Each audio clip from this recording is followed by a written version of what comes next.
Maluku sebelum kamu berantakan. Kami harap kepada Indonesia jangan berlagak pandai. Kami sudah tahu kerana kesatuan ini tidak sah bagi dunia. Ini semua tipu muslihat kamu. Yang kamu menipu nenek-nenek kami.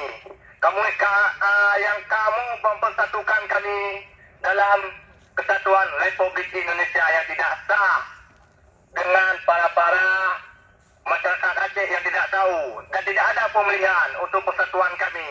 Sudah saatnya kamu kembalikan Aceh, Papua, Maluku sebelum kamu berantakan. Kami harap kepada Indonesia jangan berlagak pandai. Kami sudah tahu kerana kesatuan ini tidak sah bagi dunia. Ini semua tipu muslihat kamu. Yang kamu menipu nenek-nenek kami. Yang kamu mempersatukan kami dalam kesatuan Republik Indonesia yang tidak sah dengan para masyarakat Aceh yang tidak tahu dan tidak ada pemilihan untuk persatuan kami. Diadakan. Alhamdulillah, Mandu puja kepada Allah Subhanahu Wa Taala. Nasi selalu selalu. Baginda Nabi Muhammad Sallallahu Alaihi Wasallam. Pada panjang kalimah terus semangat Mandu Bangsa Aceh. Tanggalnya 26 Maret 2021. Mandu Hanif Aceh, Naku Kedua SLF Aceh Sumatera National Legislation Forum di Denmark. Ini tanya nak berbuat maksud di demo itu kerana Copenhagen. Jadi nak lagi izin untuk tajuk surat tapi awaknya hanya terima. Jadi surat ini dah pasal penuh, yang pasal penuh nak kombinasi. Jadi pada pasal ini dia nak buat jadi bisa izin jok. Jadi dah pasal upload lagi ni dah pasal penuh.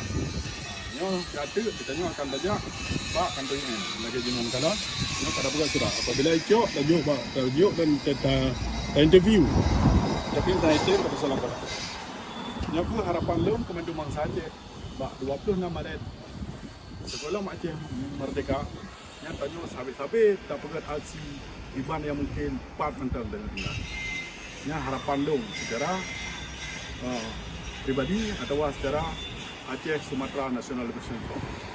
Kita tahu usaha sabi. Sekretariat Belanda yang langsung bak kementeriannya.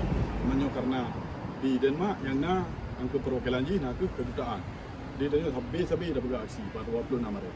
Menansi aksi-aksi lain, baik dua sekai, baik dua sejarah, baik balik sejarah. Harapan lu lagi mentang. Terima kasih Komando Bangsa Aceh. Assalamualaikum warahmatullahi taala wabarakatuh. Aceh Merdeka, Merdeka. Aceh Merdeka, Merdeka. Aceh Merdeka, Merdeka. Indonesia penjajah, Indonesia penjajah, Indonesia penjajah. Belanda penjajah, Belanda penjajah, Belanda penjajah, Belanda penjajah. Maluku Merdeka, Maluku Merdeka, Maluku Merdeka. Papua Merdeka, Papua Merdeka, Papua Merdeka. Assalamualaikum warahmatullahi taala wabarakatuh.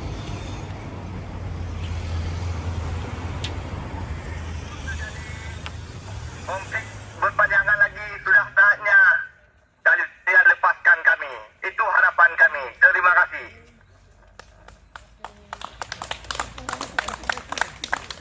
Aceh! Aceh! Papua! Papua! Maluku! Maluku! Indonesia! Indonesia! Indonesia. Kami menuntut hak-hak semua bangsa.